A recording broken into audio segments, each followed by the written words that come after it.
So that's the campus side. On the community side, a city council campaign looks very much the same way. City council, the city council of Detroit, the city council of Southfield, city councils of Dearborn, all have to buy snow removal equipment.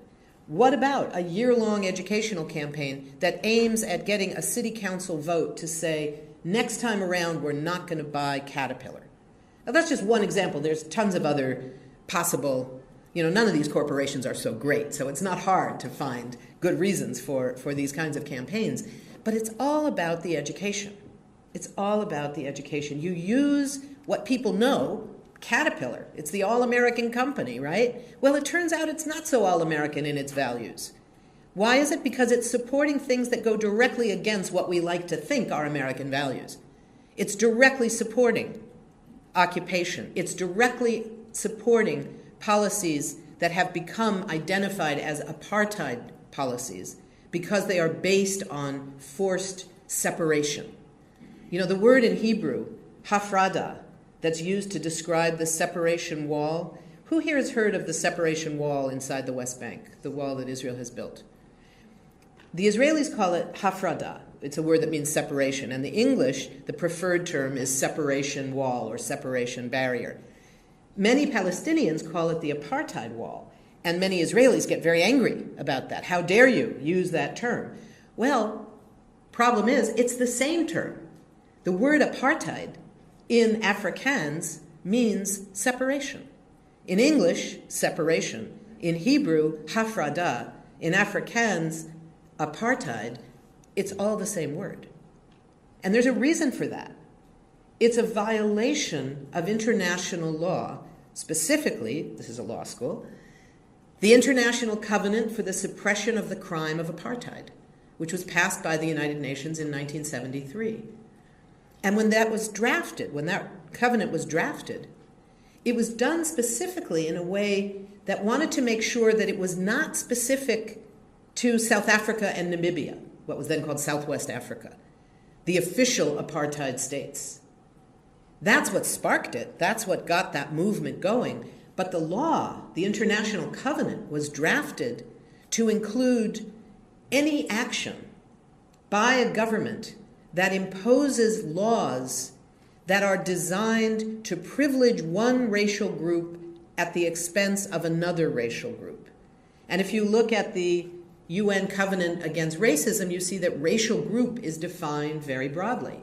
It includes language, religion, gender, sexual orientation. Now, it includes a whole range of group definitions that are part of those UN resolutions. That's the basis. It's not, rhetorical fun to say Israeli policies are apartheid policies. But there is something, and this is particularly important in a place like Detroit, which is an overwhelmingly African-American city, as well as being a significant center of Arab American life, largest concentration of Arab Americans in this country. But Detroit is still a black city. And the understanding of apartheid, the understanding of the parallels between Jim Crow South in the United States and the resistance, the nonviolent civil rights movement of this country that is being used today. It's so extraordinary to see the Freedom Riders.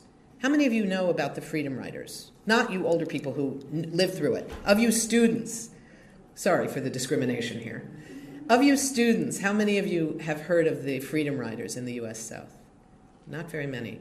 This is a crisis of education in our country, and I would say this is a failure of this university, that you could have gotten as far as law school and not have been taught seriously the legacy, the history of this country, of which the Freedom Riders are one of the great moments of history.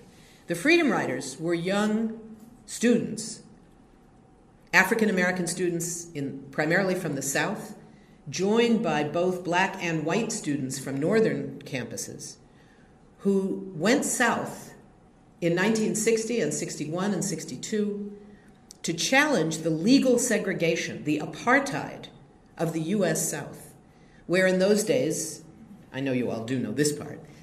It was legal to have segregated buses, segregated drinking fountains, segregated everything.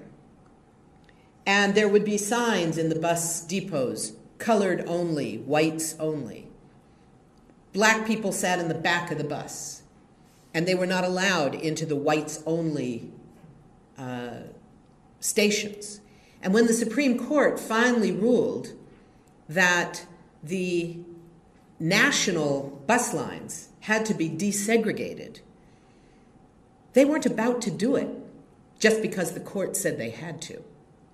So these students, black and white, came together to take the risk.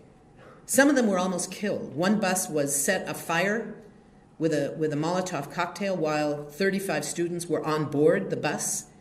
They were burned badly, barely got out alive. Others got to the segregated stations and were met by the Ku Klux Klan with clubs and chains, who beat them, some of them almost to death. Many were hospitalized, and they would get out of the hospital and go back and continue the rides. And over the course of 2 years, the Freedom Riders changed history. And 2 months ago, a group of young Palestinians, calling themselves the Palestinian Freedom Riders, said, "We are going to challenge the segregated buses that the Israeli occupation operates in the occupied West Bank. These are buses that drive on Jews only," and I use that term specifically because these are Israeli Jews. Israeli Palestinians are not allowed on them. Palestinians whose land it is are not allowed on these roads. These are Jews-only roads that have been built in the occupied territories to go 2 different places. One, they go from settlement to settlement, bypassing Palestinian towns and villages, so that in many cases you can't enter from those towns and villages. They are only for the settlers. Or they go from settlements to cities inside Israel, again, bypassing the Palestinian towns and cities. And Palestinians are not allowed on those buses.